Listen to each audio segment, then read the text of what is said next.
گھر ٹوٹے یا خاندان ٹوٹے، بھائی بھائی کے مقابلے میں کھڑا ہو یا بہن بھائی کے مقابلے میں کھڑا ہو، اپنے ہوں یا بیگانے ہوں، جہاں بھی نفرتوں کے کانٹے ہیں تو پیچھے اس کے پیچھے یہ دنیا کی مصیبت نظر آئے گی، یہ دنیا کی مصیبت نظر آئے گی۔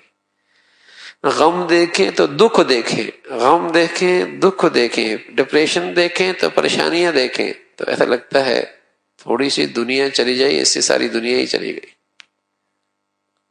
ہر شخص اس دنیا کے ارد گرد زندگی گزار رہا ہے، چلے جانے پر بہت مطمئن ہے، ذرا سی کمی آ جائے تو بس زندگی ختم ہو گئی۔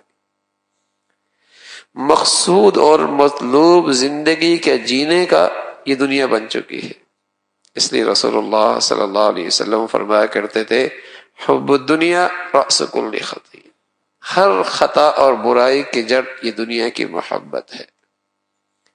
کوئی اس لیے نہیں رہتا کہ میرے بچوں کا دین، میری دینی زندگی، میری آخرت، میری کل کی زندگی، اس پہ کوئی نہیں دکھی، اس پر دکھی کوئی نہیں۔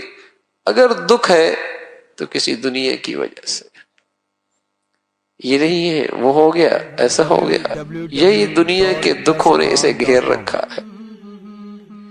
اور خود اللہ کا نبی امام الانبیاء ہیں، محمد الرسول اللہ ہیں، اس کائنات میں اللہ کے پیارے اس سے بڑھ کر کوئی ہے نہیں۔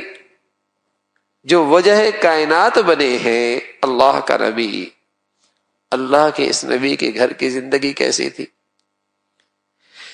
اللہ کے نبی نے اس سے اچھی زندگی منع نہیں فرمائی، اس سے اچھی زندگی منع نہیں فرمائی، اچھا کھانا، اچھا پینا، اچھا رہش منع نہیں فرمایا، لیکن اپنی زندگی سے دکھایا کہ اگر کسی کے پاس یہ نہیں بھی ہے تو گھاٹا کون سا ہے،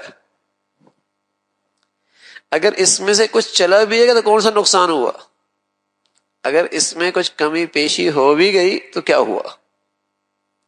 اس سے اچھی زندگی، اچھا کھانا پینا پہننا منع نہیں فرمایا، لیکن اپنی زندگی سے سبق دیا کہ دنیا کا گھاٹا گھاٹا نہیں ہے، دنیا کا نہ ملنا کوئی غم کی چیز نہیں ہے، یہ کوئی دکھ اور پریشانی کی چیز نہیں کہ یہ نہیں ملا وہ نہیں ملا۔ اگر یہی چیز اللہ کی رضا کی علامت ہوتی تو انبیاء علیہ الصلوۃ والسلام کے پاس محمد رسول اللہ بہت کچھ ہو۔